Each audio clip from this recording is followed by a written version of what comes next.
आपका इसमें आता है रूल नंबर 1, ठीक है। रूल नंबर वन आपका कहता है, रूल इज़ फर्स्ट आप में आता है कि आपके जो क्वेश्चन होते हैं वो 150 होते हैं, ठीक है। कितने होते हैं? 150 होते हैं। अब हम ऑप्शन की बात करेंगे। ऑप्शन होते हैं हमारे A B C D, ठीक है। अब हमने इन 150 में से हमारा जो ए ऑप्शन है, मानो हमने ये 20 क्वेश्चन अटैम्प्ट करे, 150 में से करे हैं। बी ऑप्शन में हमने कितने करे हैं? बी ऑप्शन हमने 15 करे हैं। सी हमने कितने करे हैं? 5 करे हैं। और डी ऑप्शन हमने कितने करे हैं? 20 क्वेश्चन अटैम्प्ट करे हैं। तो हमारा क्या है कि हमारे जो 60 क्वेश्चन है, 60 क्वेश्चन तो हमें आते हैं। ये जो हमने अटैम्प्ट करे हैं ये वो क्वेश्चन हैं जो हमें आते हैं, जो हमारे करेक्ट हैं, 60 क्वेश्चन। अब बचते कितने हमारे? 90 क्वेश्चन बचते हैं जो हमें बिल्कुल भी नहीं आते हैं। तो कुछ भी लगाने से बेटर है ऑप्शन में कि आप ऑप्शन की तरफ आके देखो कि आपने सबसे कम कौन सा अटैम्प्ट किया है। ए ऑप्शन में 20 करें, बी ऑप्शन में 15, सी में 5 किए, 5 किए हैं। तो सबसे कम हमने किस में अटैम्प्ट करे हैं? सी ऑप्शन हमने सबसे कम अटैम्प्ट किया है, ठीक है। तो हम क्या करेंगे, ये जो 90 के 90 क्वेश्चन हैं, हम क्या करेंगे इसमें, हम इसमें सी ऑप्शन हम फिल कर देंगे। तो आप देखोगे कि आपके जो 30 क्वेश्चन हैं, आपके 90 में से 60 क्वेश्चन हैं, हमारे क्या है, हमें 90 पे पास होना होता है। तो इन 90 में से हमारे 30 क्वेश्चन तो करेक्ट हो ही जाएंगे, ठीक है। जो जर्नल वाले हैं उनको कितने 90 मार्क्स लाने होते हैं।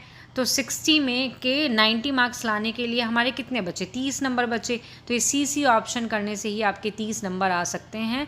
और जो आपके SC ST वाले होते हैं उनको 82 नंबर लाने होते हैं, तो उनका तो पास हो ही जाएगा इस ट्रिक के अकॉर्डिंग। आप एक बार ट्राई करके देखना, क्योंकि आपको 90 क्वेश्चन आते नहीं हैं। आप कुछ भी उसमें भर दोगे तो आपको ज़रूरी नहीं है कि आपका क्लियर हो जाए, लेकिन ये वाला रूल अगर फॉलो करोगे तो इसको फॉलो करने से आपका जो है, आपका जो एग्ज़ाम है क्लियर हो सकता है। नाउ सेकंड रूल आता है हमारा। सेकंड रूल में क्या होता है, हमें 3 पेयर जो हैं चॉइस करने होते हैं। मीन्स मान लो हमें क्वेश्चन नहीं, जैसे हमारा कोई भी ऑप्शन है, हमारी ऑप्शन है ABCD, तो हम क्या करेंगे, 3 पेयर का हम ऑप्शन चॉइस कर लेंगे। लाइक मतलब हमें क्या करना है, इसमें भी A फिल कर दिया, इसमें भी A फिल कर दिया, इसमें भी A फिल कर दिया। तो इन तीनों में क्या है, इन तीनों में एक तो हमारा करेक्ट निकलेगा ही। ये अगर आपको नहीं आता है क्वेश्चन का आंसर, तो आप ये वाला रूल फॉलो कर सकते हैं। तो आप देखोगे कि आपका एक जो क्वेश्चन है इन 3 में से तो करेक्ट निकलेगा। देन आगे ये तो फर्स्ट क्वेश्चन हो गया। अब इसके बाद आगे क्या आता है, सेकंड क्वेश्चन, उसमें भी यही वाले होते हैं ABCD।